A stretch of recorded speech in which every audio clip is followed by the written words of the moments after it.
இன்றைய உலகம், இன்றைய கரண்ட் நடைமுறையில் உலகத்தில் என்ன வித்தியாசமான நிகழ்வுகள் நடக்குது, நாளைக்கு இது என்னவா மாறுவதற்கான வாய்ப்பு இருக்கு, கூடுமான வரைக்கும் வேதம் இதை பற்றி என்ன சொல்லுது?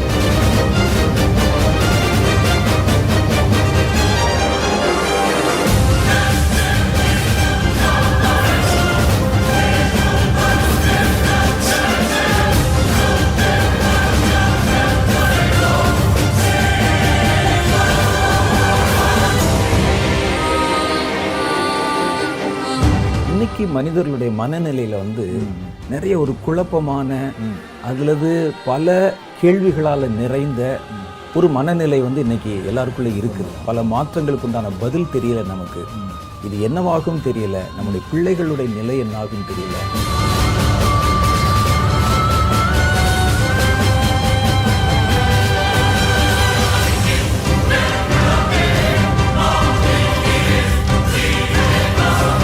இன்னைக்கு வாழ்க்கையில மேல்தட்டில் இருக்கிறவங்களும் சரி, நடுத்தட்டு கீழ்த்தட்டு மூணுல இருக்கிறவங்களுமே எந்த ஒரு சின்ன காரியத்துக்கும் போராட வேண்டிய ஒரு சூழ்நிலை.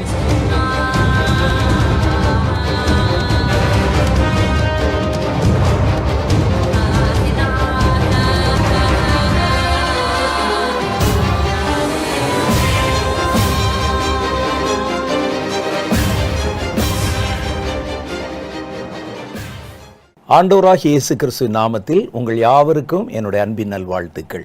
இன்றைய உலகம் என்ற இந்த நிகழ்ச்சி பல தகவல்களையும் பல செய்திகளையும், இன்றைய உலகத்தில் நடக்கக்கூடிய மிக முக்கியமான காரியங்களையும் நமக்கு வெளிப்படுத்தி சொல்லுகிறது. இப்போ சொல்லப்பட்ட பல தகவல்களையும் விஞ்ஞானத்தினுடைய அபரிமிதமான வளர்ச்சியும் கவனித்து கேட்கும்போது ஏன் மனசில் என்ன தோணுதுன்னா, இனி வருகிற இளம் தலைமுறை இவர்கள் இதிலிருந்தெல்லாம் எப்படி தப்பிப்பாங்க, எப்படி அவர்கள் கர்த்தருக்குன்னு சாட்சியாக நிற்க முடியும்?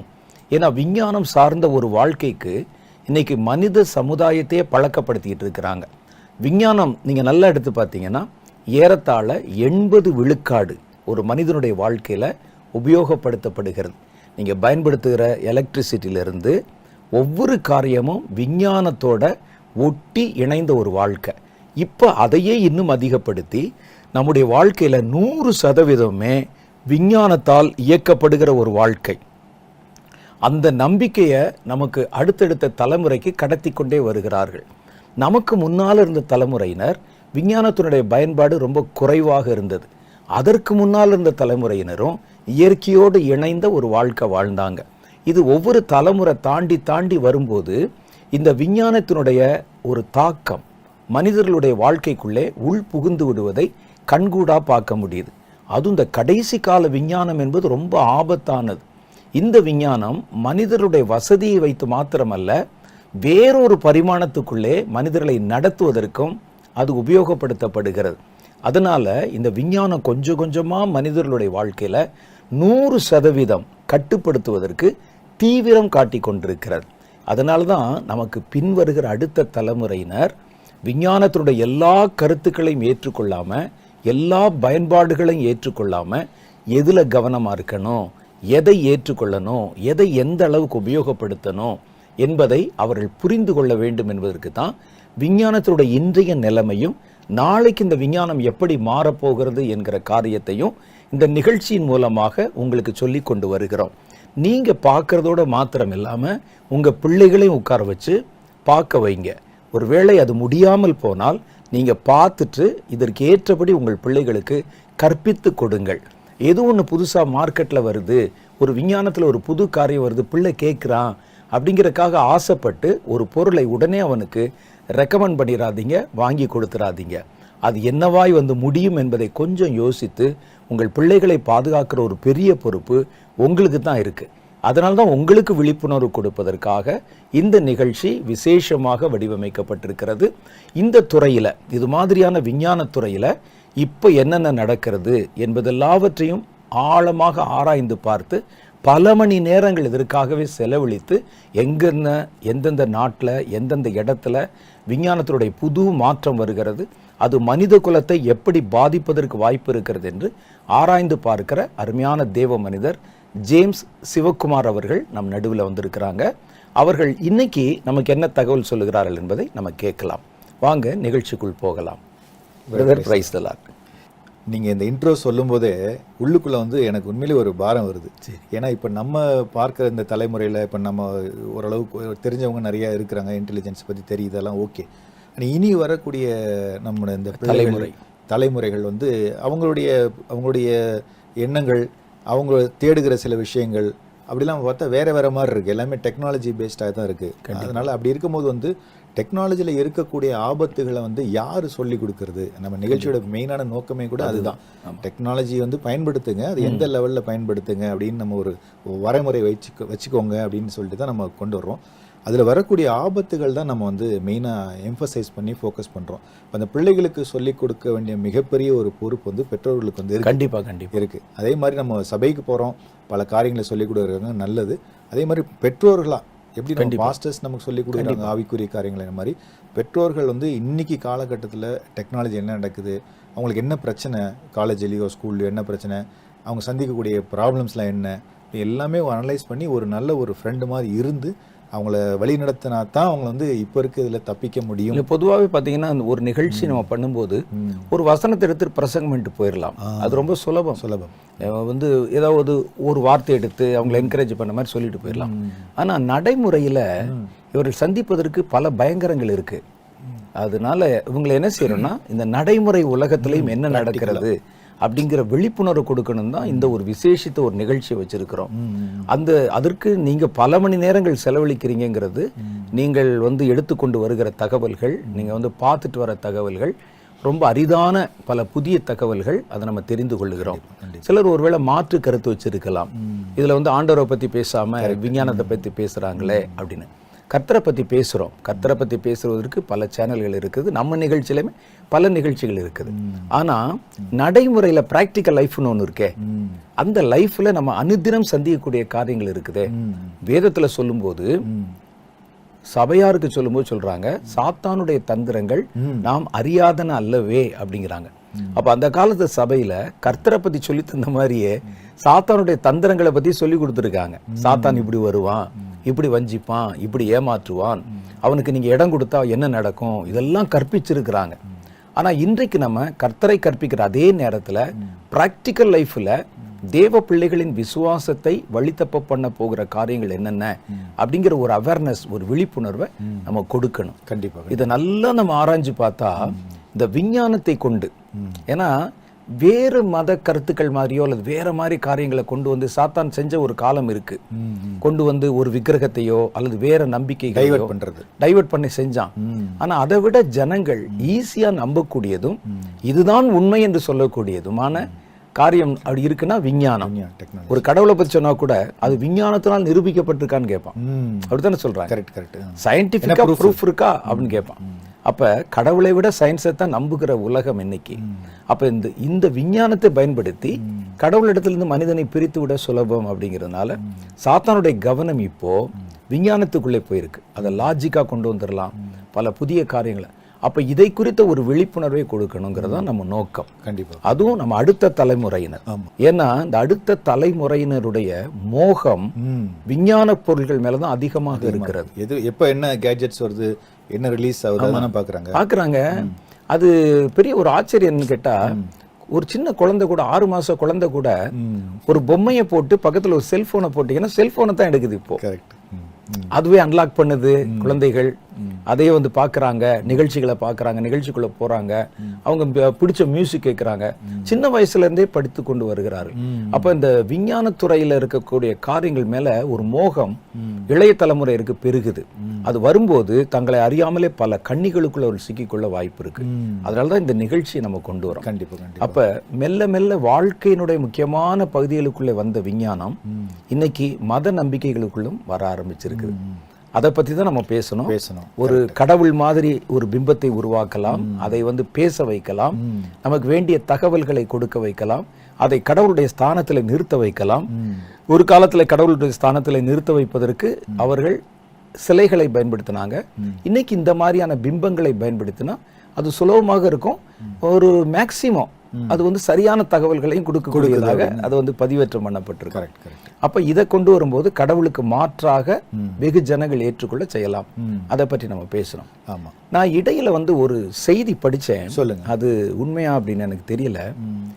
ஏஐ எழுதின ஒரு வேதாகமம், ஏஐ இன்டெலிஜென்ஸை வச்சு, ஏன்னா வேதத்துல நிறைய குறைபாடுகள் இருக்கு அப்படின்னு சொல்லி ஒரு புது வேதம், அந்த வேதத்தை வந்து கரெக்ஷன் பண்ணி எழுதின ஒரு ஏஐ பைபிள் ஒன்று இருக்கு அப்படின்னு சொன்னாங்க. அது உண்மையா? அது உண்மைதான். என்னிடத்துல வந்து ஒரு நண்பர் பேசினப்பவும் கூட இந்த மாதிரி ஒன்று இருக்கு பிரதர் அப்படின்னு சொன்னாங்க. நானும் அதை வந்து சர்ச் பண்ணி பார்த்தேன். அது உண்மைதான். அதாவது சைனால வந்து இப்போ என்ன பண்றாங்கன்னா ஆர்டிஃபிஷியல் இன்டெலிஜென்ஸை யூஸ் பண்ணி வேதத்தை வந்து அப்படியே ரீரைட் பண்ணுறாங்க. அது வந்து ரொம்ப ஆச்சரியமாக இருக்குது. ஏன்னா இப்போவுமே பார்த்தீங்கன்னா நமக்கு வந்து ஆன்லைனில் பைபிள் இருக்குது. கரெக்ட். நம்ம பிரிண்டட் பைபிள் ஒன்று இருக்குது, அதே மாதிரி ஆன்லைனில் பைபிள் இருக்குது. இந்த பிரிண்டட் பைபிளுக்கும் ஆன்லைன் பைபிளுக்கும் ஒரு சின்ன வித்தியாசம் என்னென்னா, சில வார்த்தைகள் வந்து அவங்க நீக்கி இருக்கிறாங்க. சில குறிப்பிட்ட வசனங்கள் வந்து நீக்கி இருக்கிறாங்க. அது சில காரணங்களுக்காக ஆன்லைன் பைபிள் நீக்கி இருக்காங்க. இது வந்து இப்போவுமே இருக்குது. இதுக்கு அடுத்த பரிமாணம் இப்போ நம்ம ஏஐ பற்றி பேசுறதுனால ஆர்டிஃபிஷியல் இன்டெலிஜென்ஸ் துணையோடு இந்த பைபிளை வந்து ரீரைட் பண்ணுறதுக்கு உண்டான முயற்சிகள் வந்து சைனாவில் பண்ணுறாங்கன்னு பகிரங்கமாக வந்து ஒரு செய்தியிலேயே வந்து போட்டிருந்தாங்க. நான் ஒரு செய்தியில் வாசித்தேன். அதில் அவங்க சொல்கிறாங்க, நிறைய விஷயம் சொல்கிறாங்க. இது வந்து எப்படின்னு ரொம்ப ஆச்சரியமாக இருக்குது, வருத்தமாகவும் இருக்குது. எப்படின்னு கேட்டிங்கன்னா, இப்போ வந்து ஒருத்தர் வந்து அவருடைய நம்பிக்கை, மத நம்பிக்கை, அவருடைய நம்பிக்கை சார்ந்து ஒரு பைபிளை வந்து உருவாக்குறாங்க. எப்படின்னு பார்த்தீங்கன்னா, இப்போ வந்து நான் வந்து வெஜிடேரியன். சரி. நான் ரட்சிக்கப்பட்டு வந்துட்டேன். நான் வந்து ஒரு வெஜிடேரியன் வச்சுக்கோங்க. நான் வெஜிடேரியனாகவே இருக்கிறேன். வெஜிடேரியன்னா இப்போ நான்வெஜ் ரிலேட்டடாக ஏதாவது காரியங்கள் இருக்குது அப்படின்னா அதெல்லாம் நீக்கிறாங்க. நம்ம ஒரு ஹோட்டலுக்கு போகிறோம், ஒரு வெஜ்ஜு ஃபுட்டுன்னு கேட்குறோம், நான்வெஜ் ஃபுட்டு கேட்குறோன்ற மாதிரி இப்போ வெஜ்ஜு ரிலேட்டடான சில காரியங்கள் வரக்கூடிய பைபிள் நான்வெஜ் பைபிள்ன்ற மாதிரி வந்து கொண்டு போயிடுவாங்க போல. இப்போ அதுக்கு உண்டான முயற்சிகள் வந்து இல்லை. அந்த பைபிளுடைய பல தரப்பட்ட காரியங்கள் நம்ம பார்க்கறதுக்கு முன்னால வேற ஒரு காரியத்தையும் நான் வந்து நினைக்கிறேன். நீங்க சொல்லும் போது எனக்கு தோன்றின ஒண்ணு, இந்த வேதம் தான் நம்பிக்கைக்குரிய வேதம் அப்படிங்கிற மாதிரி ஒரு தோற்றத்தை கொண்டு வருவாங்க. எப்படி அப்படின்னு கேட்டீங்கன்னா, இப்ப நம்ம பயன்படுத்துற வேதத்துல சில சம்பவங்கள் சொல்லப்பட்டிருக்கும். அது வந்து சரித்திரபூர்வமான சம்பவங்கள் இருக்கும். சரி. அந்த சரித்திரபூர்வமான சம்பவங்கள் வேற ஒரு நாட்டோட ரிலேட்டடா இருக்கும். ஒரு குறிப்பா எகிப்துல அவர்கள் அடிமைப்பட்டிருந்தாங்க. சரி. அடிமைப்பட்டிருக்கும் போது அதுல வந்து சில கர்த்தரால உண்டாக்கப்பட்ட 10 வாதைகள் உண்டாச்சு. அதுக்கப்புறம் அவங்க அங்கிருந்து கடந்து வந்தாங்க. எகிப்துல வந்து அந்த கடல் மூடி கொண்டது, பார்வோனுடைய சேனை போச்சுன்னு சொல்லி நம்ம இதுல எழுதியிருக்காங்க. இதே காரியங்களை எகிப்துல இருக்கிற புத்தகங்கள்ல அவங்க வேற மாதிரி எழுதியிருக்காங்க. அப்ப ஈஜிப்ட் வேர்டு வராதா? இல்ல எகிப்துல இந்த சரித்திர நிகழ்வு அவங்க எழுதியிருப்பாங்கல்ல, அவங்க வெர்ஷன் அவங்க வந்து இதுக்கு வந்து வேற மாதிரியான சில காரணங்களை கற்பிச்சு அவங்களுடைய நம்பிக்கையில அந்த மாதிரி காரியங்களை வந்து வச்சிருக்கிறாங்க. இதே மாதிரி ஒவ்வொரு தேசங்கள் பத்தி இவங்க சொல்லும் போது இஸ்ரேலர்கள் அவருடைய பார்வையிலன்னு சொல்லியிருப்பாங்க, அங்கிருந்து ஒரு இது வந்தது, வாதை வந்ததுன்னு. ஆனா இதே காரியம் அந்த தேசத்துல வேற மாதிரி எழுதப்பட்டிருக்கும். பாத்தீங்கன்னா ஒரு மூல வியாதி ஒரே நேரத்துல பரவி அந்த தேசத்துல இருக்கிற ஜனங்களை வந்து பாதித்த போது அவங்க வந்து பொன்னினால உண்டான சுண்டலிகளை செஞ்சு அந்த உடன்படிக்கை பெட்டியில வச்சு அனுப்புனாங்கன்னு போட்டிருக்கும். இதே சம்பவம் அந்த நாட்டு சரித்திரத்துல நீங்க படிச்சீங்கன்னா அது வேற மாதிரி போட்டிருக்கும். அவங்க என்ன செய்வாங்கன்னா, இது ஒரு கொள்ளை நோய், இது அடிக்கடி ஒரு குறிப்பிட்ட பருவத்துல அந்த தேசத்தை அது வெகுவாக தாக்கும்.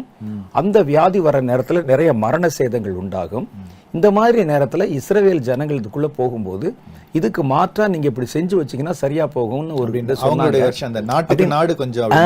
வித்தியாசப்படும். அப்ப என்னன்னா, நம்ம வந்து ஒரு வியூல தானே பாக்குறோம். இப்ப வந்து இஸ்ரவேலர்கள் எழுதி வைச்ச வேதத்துல கடவுளும் சரித்திரமும் அதை நம்ம வந்து பாக்குறோம். அந்த தேசம், இது சம்பந்தப்பட்ட தேசத்துல இதை பற்றி என்ன பேசுறாங்க அது நமக்கு தெரியாதுல்ல. இதெல்லாம் அவங்க பேசுவாங்க, லாஜிக் இதெல்லாம் பேசுவாங்க. அதனால இப்ப என்ன செய்யுதுன்னா, இந்த ஆர்டிபிஷியல் இன்டெலிஜென்ஸ் அவங்க சரித்திரத்தையும் இந்த டேட்டால வச்சிருக்கோம், இதையும் வச்சிருக்கோம். அப்போ ஒரு இடம் வரும்போது இது ரெண்டையும் கலந்து நீங்க சொன்ன மாதிரி ஆப்பிளையும் ஆரஞ்சு போட்டு ஒரு புது கருத்தை வந்து அதுல வந்து கொண்டு வந்து இதுதான் சரி அப்படின்னு நம்ம வந்து ஒரு பார்வையில தான் பார்ப்போம். இப்போ வந்து இஸ்ரவேலர்கள் சொன்ன பார்வையில இதுதான் வேதம் அப்படின்னு நம்ம நம்பிட்டு இருப்போம். அது இன்னொரு பார்வை இருக்குமே அப்படிங்கிறது லாஜிக். ஒரு சின்ன குட்டி கதை சொல்லுவாங்க. அது என்னன்னு கேட்டீங்கன்னா, ஒரு ஆளு ஒரு காட்டுல நடந்து போயிட்டு இருக்கிறாரு. சரி. ஒரு சிங்கம் வந்துருச்சு.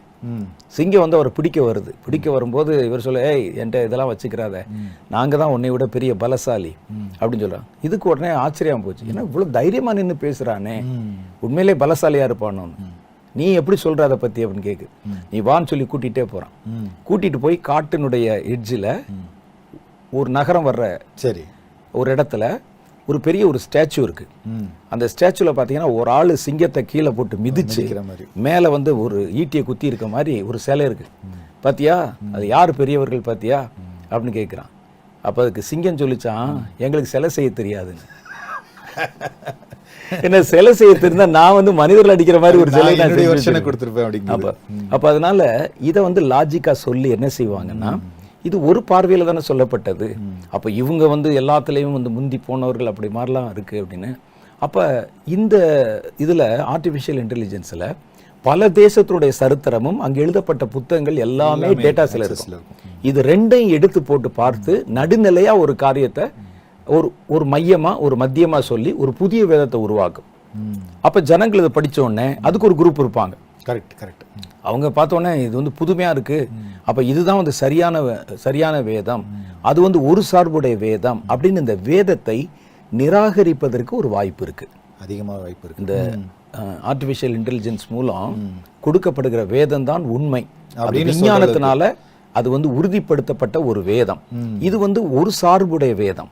இது எழுதினவர்கள் முழுவதும் யூதர்கள், இஸ்ரவேலர்கள். அப்ப அவங்க வந்து அவங்கள வந்து உயர்த்தியும் அவங்க காரியத்தை தான் அப்ஜெக்ட் பண்றதுக்கு ஒரு வாய்ப்பு இருக்கு. இதுல இன்னும் ஒரு பாயிண்ட் மட்டும் சும்மா சொல்றேன். இப்போ நம்ம கிறிஸ்லாம் பத்தி பேசுறோம். ஆமா, கிறிஸ்லாம்னாலே நமக்கு தெரியும், ஒன்று கிறிஸ்டியானிட்டி இஸ்லாம் ரெண்டுமே சேர்த்து கொண்டு வரக்கூடிய ஒரு மதம், காமனா ஒரு மதம் அப்படின்னு நம்ம வந்து கொண்டு வரோம். அது கிறிஸ்லாம்ன்ற ஒரு இதை கொண்டு வரோம்.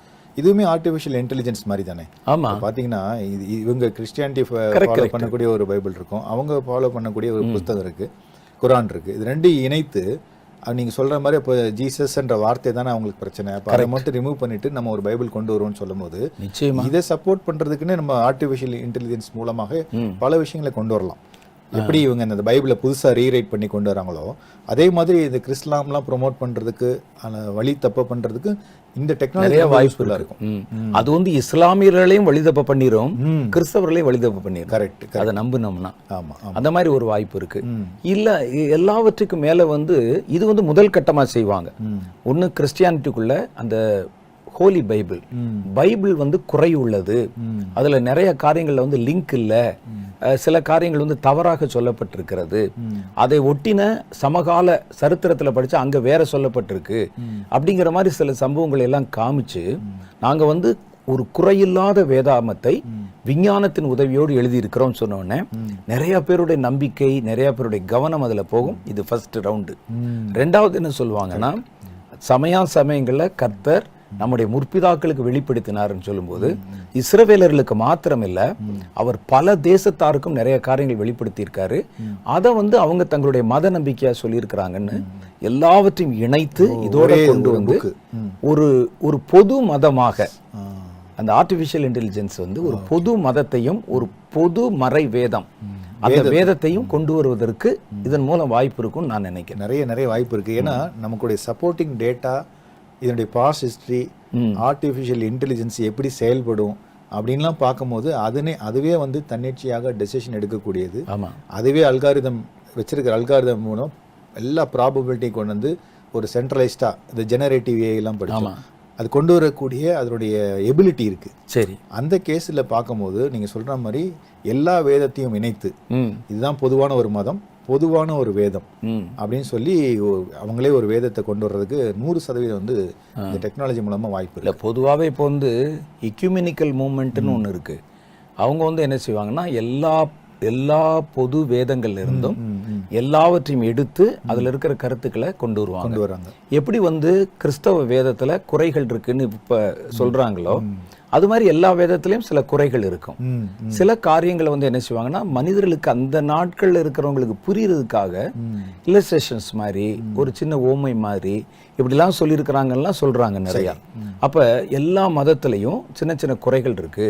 அது எல்லாவற்றையும் நீக்கிட்டு நீங்க பாத்தீங்கன்னா கடவுள் ஒரு இனத்துக்கு மாத்திரம் இல்ல, முழு உலகத்துக்குமே சொன்ன செய்தின்னு ஒண்ணு இருக்கு. அது எப்படி வெறும் இஸ்ரேலுக்கு மாத்திரம் வந்திருக்கும்?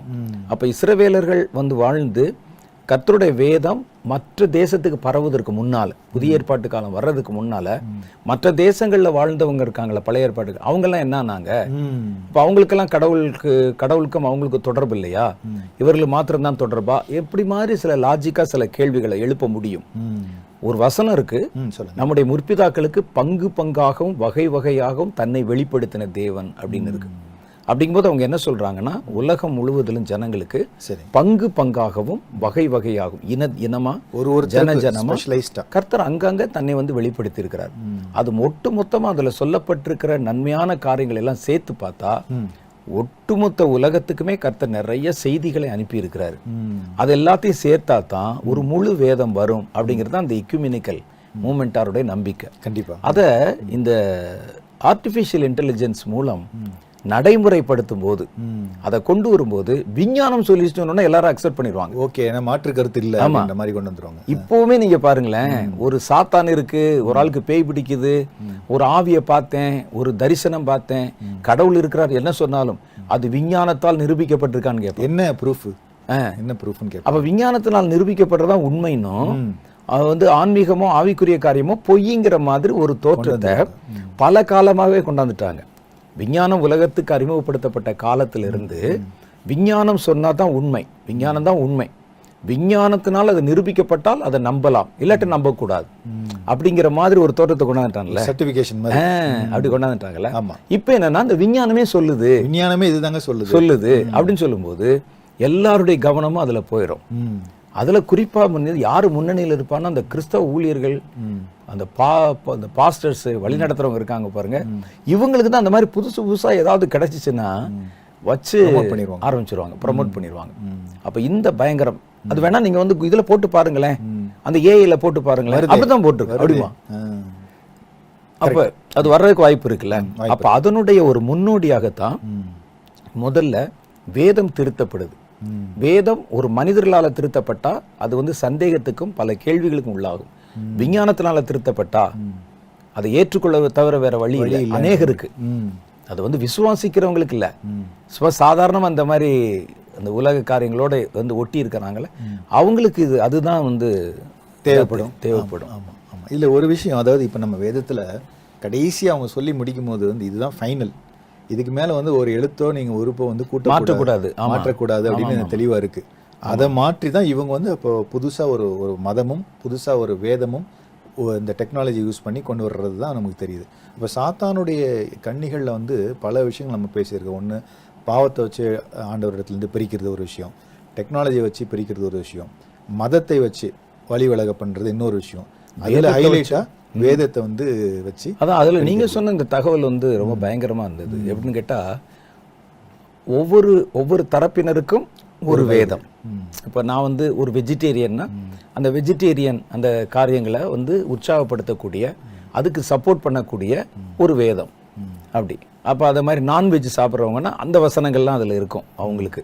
அந்த மாதிரி இது மாதிரி வேற என்ன இருக்கும்? இது மாதிரி வந்து நான் யோசிச்சு பாக்குறேன். அதாவது இப்போ இந்த எல்ஜிபிடின்றது உங்களுக்கு ரொம்ப ஃபேமஸாக இருக்கிற ஒரு கலாச்சாரம். இப்போ அவர் ஒரு கிறிஸ்டினாக இருக்காருன்னு வச்சுப்போமே, அவர் வந்து ரட்சிக்கப்பட்டார், அப்போ அவர் அதுக்குள்ளே போகக்கூடாது நியாயமாக பார்த்தா.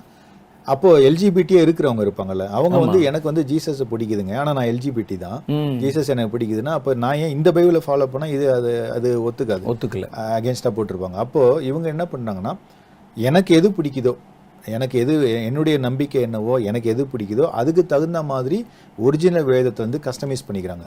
அப்போ இந்த எல்ஜிபிடிக்கு ஒரு டைப் ஆஃப் வேதம் இருக்கும். எனக்கு வந்து ஃபார் எக்ஸாம்பிள் வந்து நான் வந்து இந்த சில டாக்டர்ஸ் இப்பவுமே கூட இருக்கு, அந்த பண ரிலேட்டடாக பேசக்கூடிய உபதேசங்கள். இப்போ இது பணம் நல்லது தாங்க, ஒரு காஸ்பல் இந்த மாதிரி இருக்கு, இதுக்கு ரிலேட்டடாக கூட ஒரு பைபிள் கிரியேட் பண்ணிக்கலாம். அப்போ வந்து மனுஷன் இதுதான் நியாயம், இதுதான் தர்மம், இப்படி தான் ஃபாலோ பண்ணணும் அப்படின்னு எழுதி கொடுத்த அந்த ஒரிஜினல் இதை வந்து விட்டுட்டு எனக்கு எது பிடிக்குதோ அதுக்கு ரிலேட்டடாக எனக்கு சப்போர்ட் பண்ணுறதுக்கு என்னை நான் வஞ்சிக்கிற மாதிரி தான் அது. அப்போ ஒருத்தருக்கும் ஒரு வேதம் இருக்கிற மாதிரி சில காரியங்கள் நம்ம வந்து வர்றதுக்கு வாய்ப்பு இருக்குது ஃபியூச்சரில். இல்லை இப்போவே அந்த மாதிரி வந்து கொஞ்சம் வந்து இப்போமே இருக்குது, இப்போமே கொண்டு வர்றாங்கன்றது தான் நம்ம இருக்குது. நம்ம ஒரு மாதத்துக்கு முன்னாடி வந்து நியூஸ் நடைமுறையில் இருக்கிற ஊழியர்களுமே என்ன செய்வாங்க அப்படின்னு கேட்டால், தாங்கள் சொல்ல விரும்புகிற கருத்து ஒரு செழிப்பின் உபதேசம்னா அது சம்பந்தப்பட்ட வசனங்கள் மாத்திரம் தான் வச்சிருப்பாங்க, அதுதான் பயன்படுத்துவாங்க, மற்றது பேச மாட்டாங்க. இன்னொருவர் வந்து ஒரு சுகமாக்குறதுன்னு சொன்னா அதை பத்தி மாத்திரம் தான் பேசுவார். பொதுவா எல்லாத்தையும் பேச மாட்டாங்க. அது இப்பவே நம்ம அப்படித்தான் செய்யறோம். ஆனா இது வந்து தனித்தனியா பிரிச்சு இதுதான் ஒரு வேதம் அப்படிங்கிற மாதிரி கொடுத்துட்டா ஒரு விஞ்ஞானத்தினுடைய அப்ரூவல் நமக்கு கிடைச்சிருச்சுன்னு சொன்னா அது நம்பிக்கைக்குரியது என்ற ஒரு கருத்து பரவலாக உலகம் முழுசும் இருக்கு. அப்ப அதை வந்து பயன்படுத்தி கொண்டு வேதத்துல ஒரு மாற்றம் கொண்டவர் வந்து அதை தான் கர்த்தருடைய வேதம் சொல்லுது. கடைசி காலத்துல வேதத்துல பல மாற்றங்கள் வந்து உண்டாகும் அப்படின்னு. அப்ப இந்த மாதிரி வரும்போது சில வசனங்கள் எல்லாம் அடிபட்டு போயிடும். எழுத்தின் முறுப்பையாவது மாற்றாதீங்க அப்படிங்கறதெல்லாம் போயிடும். ஏன்னா அது அவங்க எழுதியிருக்கிறாங்க, அதனால சொல்லியிருக்கிறாங்க. நான் எழுதுனதுல யாரும் மாற்றக்கூடாதியா அப்படின்னு சொல்லியிருக்கிறாங்க, அப்படியெல்லாம் சொல்லிடுவாங்க இனி வர்ற காலங்கள்ல லாஜிக்கு. அப்ப என்னன்னா எனக்கு அவருடைய வசனத்துல வந்து ஒரு காரியம் இருக்கு. தங்களுடைய இச்சைக்கு ஏற்ற போதகர்களை ஊழியங்களை தேடுவாங்க.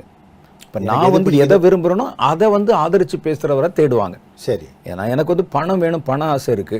நம்ம இங்கே போனோம்னா நீ வந்து ஏழ்மையாயிரு, கர்த்தர் வந்து அப்படித்தான் இருக்க சொல்லியிருக்காரு அப்படின்னு சொல்லுவாங்க. அப்ப எனக்கு எது விருப்பம்னு நான் பாக்குறேன். நான் பணக்காரன் ஆகணும், அதே நேரத்தில் கர்த்தரை வச்சு நான் பணக்காரன் ஆகணும், என்ன வழிந்தா அதை பேசுறவங்ககிட்ட போறாங்கல்ல. அது மாதிரி இந்த வேதம் யார் யார் எதை வந்து இச்சிக்கிறார்களோ அதை வந்து ஊக்கப்படுத்தவும், அப்போ வந்து பொதுவான ஒரு நியாயம்ங்கிறத வந்து மறைக்கப்பட்டு இதை மாத்திரம் ஊக்கப்பட்டு அந்த அந்த வழியில் அவங்களை நடத்துறதுக்கு தனித்தனி வேதங்களாக அது இந்த வார்த்தையெல்லாம் ஹைலைட் பண்ணப்பட்டிருக்கு அவங்களுக்கு. அப்படி கொண்டு வரதான் அந்த ஆர்டிஃபிஷியல் இன்டெலிஜென்ஸ்ல கொண்டு வந்திருக்கிறாங்க. அதே மாதிரி நீங்க சொன்ன மாதிரி இது சயின்டிஃபிக்கா ப்ரூவ் பண்ணிட்டேன்னா அதுக்கு மேல யாரும் பேச மாட்டாங்க கண்டிப்பா அப்படின்ற காரியங்கள். இதுல இன்னொன்னு நான் வந்து கொஞ்ச நாளுக்கு முன்னாடி படிச்சது என்ன அப்படின்னா, விக்கிபீடியா இருக்கு. இந்த விக்கிபீடியாவில் வந்து பொதுவாக நமக்கு ஏதாவது வேணும் அப்படின்னா ஒரு குறிப்பிட்ட ஒரு பர்டிகுலர் இப்போ ஹிமாலயா இல்லை ஏதோ ஒரு காரியத்தை பற்றி பேசணும் அப்படின்னா அந்த ஒரு பர்டிகுலர் வேர்டை சர்ச் பண்ணும்போது அது விக்கிபீடியாவுக்கு தான் போகும். அது ஒரு களஞ்சியம். ஆமாம், எல்லா விஷயங்களும் ஹிஸ்ட்ரி போட்டிருப்பாங்க, பேக்ரவுண்ட் போட்டிருப்பாங்க, எல்லாம் போட்டிருப்பாங்க. அது வந்து ஒரு ஃபாரம், ஒரு கவுன்சிலாக சேர்ந்து தான் பண்ணுறாங்க. ஆனால் குறிப்பிட்ட சில தேசத்தார் என்ன பண்ணுறாங்கன்னா அவங்களுடைய கருத்துக்களை வந்து உள்ள கொண்டு வரணும், திணிக்கணும். அந்த குறிப்பிட்ட தேசத்தை பத்தி வந்து தவறான சில காரியங்கள் போட்டிருக்கு. ஒரு பெரிய கூட்டமா ஒரு குறிப்பிட்ட தேசத்தார் உள்ள நுழைஞ்சு தகவல்கள் அப்படியே ஏற்றிக்கொண்டே இருந்தா அதுதானே வந்து மெஜாரிட்டியா நிற்கும். கரெக்ட். அப்போ என்ன ஆகுதுன்னு பாத்தீங்கன்னா, அப்போ அவங்க விரும்பக்கூடிய ஒரு காரியத்தை ஒரு ஃபாரம்குள்ள ஒரு அமைப்புக்குள்ள வந்து உள்ள இறங்கி அவங்களுக்கு எது பிடிக்குதோ அதுக்கு தகுந்த மாதிரி வந்து அந்த இதை மாத்துறாங்க. விக்கிபீடியா களஞ்சியங்களை மாத்துறதா தகவல்கள் நியூஸ்லாம் வந்துச்சு. அப்படி இருக்கும்போது வந்து எனக்கு எது பிடிக்குதோ அதை நான் மாத்திக்கலாம். அப்போ அந்த இன்ஃபர்மேஷன்லாம் மாத்திக்கலாம் ஒன்று. அதே மாதிரி எனக்கு எது வேதத்தில் எது பிடிக்குதோ அதுக்கு தகுந்த மாதிரி ஒரு கஸ்டமைஸ்டு ஒரு வேதம். அப்போ எல்லாமே வந்து ஒரு தனக்கு எது பிடிக்குதோ அது அந்த வழியில போகலான்ற மாதிரி ஒரு பெரிய ஃப்ரீடம் அந்த மாதிரி வந்துடும் இந்த ஆர்டிஃபிஷியல் இன்டெலிஜென்ஸ். இப்போ இதுல வந்து என்ன கேள்வினா, இப்போ வந்து வேதத்துக்குள்ள வந்தாச்சு. சரி, வேதத்துக்குள்ளே இந்த ஆர்டிஃபிஷியல் இன்டெலிஜென்ஸ் உள்ள நுழைஞ்சாச்சு. அதுக்கு ஏதாவது லிங்க் இருந்தா நீங்க சொன்னீங்கன்னா நான் பார்க்குறேன், பார்த்து அதை வேணா நம்ம டிஸ்கிரிப்ஷன்ல போட்டு விடுவோம். News related. அது இப்போ வந்து புதுசா அந்த மாதிரி பண்ணியிருக்கிறாங்க. அந்த மாதிரி ஒரு மாற்றப்பட்ட வேதம் அது லாஜிக்கோட பொருந்துற மாதிரி இருக்கும். ஏன்னா அது பல்வேறு தகவல்களையும் இது வேதத்துக்குள்ள கொண்டாந்து இணைச்சு இந்த ஒரு புதிய தோற்றத்தை கொடுத்து இளம் தலைமுறையினரை கவரக்கூடிய மாதிரி இருக்கும். நாலாவட்டத்துல இதுதான் வேதம் அப்படிங்கிற மாதிரி ஒரு நம்பிக்கை வந்து ஜனங்களுக்குள்ள கொடுக்க ஆரம்பிச்சிடும். இந்த பயங்கரங்களிலிருந்து அவங்க ஜனங்கள் தப்பிச்சு அவங்க வந்து அந்த கர்த்தர் கொடுத்த அந்த ஒரிஜினல் வேதத்துல அவங்க நம்பிக்கையாவும் நிலைச்சிருக்கணும்னா என்ன செய்யணும் அவங்க? ஏன்னா இப்பவே நடைமுறையில விஞ்ஞானத்தை வந்து பயன்படுத்துறாங்க வேதத்தோட நினைச்சு. இப்போ என்னோட சும்மா ஆஸ் எ பிலீவரா நம்மளுடைய கருத்து என்னன்னா, ஓகே டெக்னாலஜி வந்து எந்த விஷயத்துக்கு வேணுமோ அதை பயன்படுத்துங்க. ஸ்பிரிச்சுவல்னு வரும்போது எனக்கு தெரிஞ்சு டெக்னாலஜி உள்ள கொண்டு வரவே கூடாது. கொண்டு வராம, ஏன்னா ஸ்பிரிச்சுவல்னு வரும்போது ஆன்லைன் பைபிள் ஏற்கனவே வந்து கரெக்ட் ஆயிருக்கு. சில விஷயங்களை வந்து எடுத்து விட்டுறாங்க. இப்ப நிறைய வந்து அதான பயன்படுத்துறாங்க. அதுதான் பயன்படுத்துறாங்க. நம்மளுடைய கருத்து என்னன்னா அதை பயன்படுத்த வேண்டாம் அப்படின்றதுதான் நம்மளுடைய கருத்து. ஏன்னா சில மூத்த ஊழியர்கள் வந்து சொல்றாங்க, நீங்க வந்து ஸ்கிரிப்ட் நம்ம எழுதப்பட்ட பைபிள் இருக்குல்ல இதைத்தான் ஆலயத்து கொண்டு வரணும் அப்படிங்கிறத சொல்றாங்க. அதான் உண்மை. ஆமா, இது வந்து வேதம் வந்து முத்தரிக்கப்பட்டு அதெல்லாம் பரிசோதனை பண்ணப்பட்டு ஆவியான சோதிக்கப்பட்ட ஒரு வேதம். நீங்க சொல்ற மாதிரி ஆன்லைன் பைபிள்ல வந்து நானுமே சில பைபிளை பார்த்துருக்கிறேன். அந்த பைபிள் வந்து அப்டேட் பண்ணிட்டே வர்றாங்க. ஆமா, சில நேரத்தில் சில வசனங்கள் காணாம இருக்காது, சில வசனங்கள் வந்து எடுத்துடுறாங்க. அப்படி சில வசனங்களுடைய அந்த சொல் அமைப்பு மாறி இருக்கு, முன்ன பின்ன மாறி இருக்கு, அர்த்தம் மாறுபடுது. அப்ப நான் வந்து வெறும் இதை மாத்திரம் பயன்படுத்துறேன். நான் இதனுடைய ஒரிஜினல் என்னங்கிறது எனக்கு தெரியலைன்னா நான் அந்த இடத்துல வெளிப்பார்க்க முடியாது. அப்போ இன்னைக்கு வந்து இந்த நடைமுறையில் வந்து பிள்ளைகள் அதை வந்து பயன்படுத்துகிறாங்க, இதில் பயன்படுத்துகிறாங்க. அதுக்கு சில ஊழியர்கள் வந்து என்ன சொல்கிறாங்கன்னா, வெளியே நீங்கள் எங்கேயாவது போகிறீங்க, ஒரு பஸ்ஸில் ட்ராவல் பண்ணுறீங்கன்னா அப்போ படிக்கிறதுக்கு வேணால் ரெஃபரன்ஸ்க்காக. ஆனால் சர்ச்சுக்குள்ள ஆராதனைக்கு வீட்டில் குடும்ப ஜெபம் இந்த மாதிரி நேரங்களில் உங்கள் கையில் கொடுக்கப்பட்டிருக்கிற ஒரிஜினல் பைபிளை நீங்கள் வந்து வாசிங்க, அதை ஃபாலோ பண்ணுங்க அப்படின்னு சொல்கிறாங்க. இந்த பைபிள் எந்த விதத்தில் உண்மை உள்ளது அப்படின்னு கேட்டால் வந்து இதை ஒரு ஆவிக்குரிய ரீதியில் நான் சொல்லணும்னு சொன்னால், நம்ம இதுவரைக்கும் பயன்படுத்துகிறோம். கர்த்தர் வந்து பல முறைகள் நம்ம கூட பேசினதுக்கும் அல்லது மனதில் வந்து கர்த்தர் நமக்கு வந்து சில காரியங்கள் வெளிப்படுத்துவாங்க. எல்லா கிறிஸ்தவர்களுக்கும் அந்த அனுபவம் இருக்கும். இந்த வேதத்துலேருந்து தான் அவர் பேசியிருக்கார். இந்த வேதம் தப்பு, இந்த இடம் இப்படி வருது அப்படின்னு ஒரு காலம் அவர் சொன்னதில்லை, இல்லையா? அப்படி வரும்போது பார்க்கும்போது இது வந்து தேவ ஆவியினாலையும் அங்கீகரிக்கப்பட்ட ஒரு வேதம். இதுதான் எழுதப்பட்ட மூல வேதத்திலிருந்து மொழி திருப்பம் பண்ணப்பட்டு பரிசோதனை பண்ணப்பட்ட ஒரு வேதம். இது வந்து யாருடைய இச்சைக்காகவோ காரியங்களுக்காகவோ மாற்றப்பட்ட ஒரு வேதம் அல்ல. அதனால இப்ப இருக்க இளம் தலைமுறையினரும் சபைகளும் சபை வளாகத்துக்குள்ள இந்த எழுதப்பட்ட வேதம், அந்த அச்சிடப்பட்ட வேதத்தை தான் பயன்படுத்தணும். மாற்று வேதங்களையோ ஆன்லைன் வேதங்களையோ பயன்படுத்தக்கூடாது அப்படின்னு சொல்லணும். கண்டிப்பாக கர்த்தருடைய ஊழியர்களுமே வீட்டில் படிக்கும்போது வேத புஸ்தகத்தை, நான்லாம் வேத புஸ்தகத்தெலாம் படிப்பேன். ஆன்லைனில் வந்து அதிகமாக படிக்கிறது இல்லை. இதிலிருந்து நம்ம வந்து வாசித்து இதிலிருந்து ஜெபிப்பது தான் ஒரு உத்தமமான காரியம் எனக்கு தோணுது. கண்டிப்பாக 100% அது வந்து உண்மை. ஏன்னா இந்த பைபிள் தான் நம்ம வந்து காலங்காலமாக இது வரைக்கும் படிச்சுட்டு இருக்கோம். ஏன் புதுசாக இன்னொரு ஒரு மாற்றம் போகணும்? இது நமக்கு அந்த பழைய தலைமுறை வரைக்கும் சரி. இந்த புதிய தலைமுறை இதுலேயே பழகிட்டாங்களா? இனி அவங்க வந்து என்ன செய்வாங்கன்னா கொஞ்சம் கொஞ்சமாக இது ஆழமாக வேரூன்றி போய் வேதம்னாலே செல்ஃபோனை தூக்கி காட்டுவாங்க. இனிமே இதுதான் வேதம்ன்ற, இதுதான் வேதம் அப்படின்னு அதில் இப்படி தானே போட்டிருக்குன்னு தான் சொல்லுவாங்க. அப்போ அந்த மாதிரி ஒரு மன மாற்றத்தை வந்து ஜனங்களுக்குள்ள கொண்டு புகுத்துவதற்கு தான் ஆன்லைன் வேதகங்கள் வந்து கொண்டு வரப்படுது. ஆன்லைன் வேதங்கள் வரும்போதே இதை குறித்து எச்சரித்தாங்க பல பேர். அதனுடைய அடுத்த கட்டம் தான் ஆர்டிஃபிஷியல் இன்டெலிஜென்ஸ்ல வர வேத புஸ்தகம். அதை ரீஃபார்ம் பண்ணப்பட்ட அந்த வேதம். இப்போ ஜனங்கள் அதுக்குள்ள போகக்கூடாது. அதுதான் நம்மளுடைய ஒரு விஷயம் வந்து நான் சொல்லணும்னு நினைக்கிறேன். அதாவது இந்த கோவிட் டைம், கோவிட் நடந்தப்போ இந்த 2-3 வருஷங்கள் வந்து உலக அளவில் அதிகமாக வந்து எல்லாரும் வந்து இந்த வேத புஸ்தகத்தில் வாங்கி படிக்க ஆரம்பிச்சாங்க அப்படின்னு ஒரு நல்ல ஒரு விஷயம், தகவல்கள் வருது. அது மனசுக்கு வந்து சந்தோஷமா இருக்கு. ஆனால் அதுக்கு மாற்றாக இந்த மாதிரி ஆர்டிஃபிஷியல் இன்டெலிஜென்ஸை பயன்படுத்தி வேதம் வந்து ரீரைட் பண்ணப்படுது அப்படின்னு சொல்லும்போது உண்மையிலே வருத்தமான செய்தியாக இருக்கு. கண்டிப்பாக இந்த மாதிரி நேரங்களில் வந்து நம்ம வந்து ரொம்ப விழிப்புணர்வாக இருக்கணுன்றதான் நமக்கு ரொம்ப தெளிவாக தெரியுது. ஆமாம். அதனால தான் நம்முடைய சபையாருக்கும் நம்முடைய பிள்ளைகளுக்கும் விசுவாச குடும்பத்தினர் வேதத்தினுடைய முக்கியத்துவத்தை சொல்லிக் கொடுத்து, எது உண்மையான வேதம், வேதத்தை வந்து எப்படி ஏற்றுக்கொள்ளும் சொல்லிக் கொடுத்து, அவங்கள வந்து கர்த்தர் எழுதி கொடுத்த கரைப்படாத குறைவில்லாத வேதத்தின் மேலே நம்பிக்கை கொண்டு வரணும். இதற்கு மாற்றாக புதிய புதிய கருத்துக்களோ அல்லது வேற விதமான விஞ்ஞானபூர்வமாக செயல்படுத்தப்படுகிறதுல வந்து ஆவியும் இருக்காது, ஜீவனும் இருக்காது. அதை வந்து அவங்களுக்கு சொல்லி கொடுத்து அவங்கள வந்து வழி நடத்தினா இனி வருகிற இளம் தலைமுறையினரை தப்புவிக்க முடியும் அப்படின்னு என்னுடைய அபிப்பிராயம். கண்டிப்பாக இதுவரைக்கும் நம்ம நிறைய காரியங்கள் வந்து பேசினோம். இன்னைக்கு அதிக நேரம் ஆகிவிட்டது. ஆர்டிஃபிஷியல் இன்டெலிஜென்ஸ் இதுல மாத்திரம் இல்லை, இன்னும் பல்வேறு துறைகள்ல சபைகளுக்குள்ள நுழைஞ்ச மாதிரி மனிதருடைய வாழ்க்கைக்குள்ளே தன்னை நுழைத்துக் கொள்வதற்கு அது ரொம்ப பிரயாசப்படுவதை தெளிவா பார்க்க முடியுது. அதை குறித்து நம்ம அடுத்த நிகழ்ச்சியில இன்னும் சில விவரமான காரியங்களை நம்ம கேட்டு தெரிந்து கொள்ளலாம். கண்டிப்பா கர்த்தர் உங்க கூட நிறைய காரியங்கள் பேசி இருப்பார். வேதம்தான் நமக்கு வெளிச்சம், வேதம்தான் நமக்கு பலன், வேதம்தான் நமக்கு விசுவாசம். அந்த வேதத்தில் கை வச்சுட்டா ஒரு கரப்டட் ஒரு ஜெனரேஷன் அதுதான் உண்டாகும். அதனால சாத்தான் இந்த வேதத்தை சம்பந்தமான காரியங்களில் தன்னுடைய தலையை நுழைக்கவும் அதில் மாற்று கருத்துக்களை கொண்டு வரவும் இளம் தலைமுறையினரை தன் வசப்படுத்தி கொள்ளவும் விஞ்ஞானத்தில் பல தந்திரங்களை சாத்தியப்படுத்தி இருக்கிறான். அதை பற்றி தான் நம்ம பேசிகிட்டு இருந்தோம். அதனால் உங்கள் பிள்ளைகளுக்கு வேதத்தினுடைய முக்கியத்துவத்தை சொல்லிக் கொடுங்க. சரியான வேதம் என்ன என்பதை அவர்களுக்கு தெளிவாக கற்றுக் கொடுங்க. அப்போ தான் இனி வருகிற காலத்தில் உங்களுடைய பிள்ளைகளின் ஜீவன் தப்பிக்கொள்ளும். நாம் அடுத்த முறை இன்னொரு புதிய தகவல்களோட சகோதரோடு நான் உங்களை சந்திக்கிறேன். அதுவரை கர்த்தர் உங்களை ஆசீர்வதித்து காப்பாராக. ஆமென்.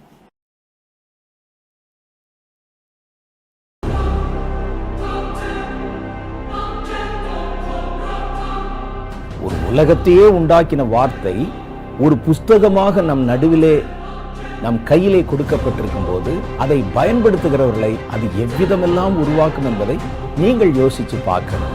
அதுதான் வேத வசனத்தினுடைய ஆச்சரியமான மகத்துவம்.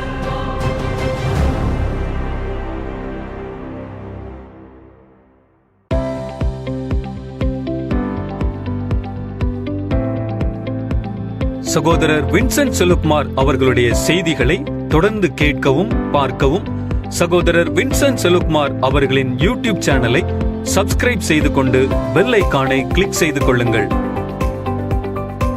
வேதத்தின் காரியங்களை அறிந்து கொள்ளவும், கடைசி கால செய்திகளை பற்றி தெரிந்து கொள்ளவும் மற்றும் ஆவிக்குரிய வாழ்க்கையில் இன்னும் வளரவும் இந்த செய்திகள் உங்களுக்கு மிகவும் பிரயோஜனமாக இருக்கும். தொடர்ந்து இந்த யூடியூப் சேனலை பாருங்கள், மற்றவர்களுக்கும் தெரியப்படுத்துங்கள். கர்த்தர் உங்களை ஆசீர்வதிப்பாராக.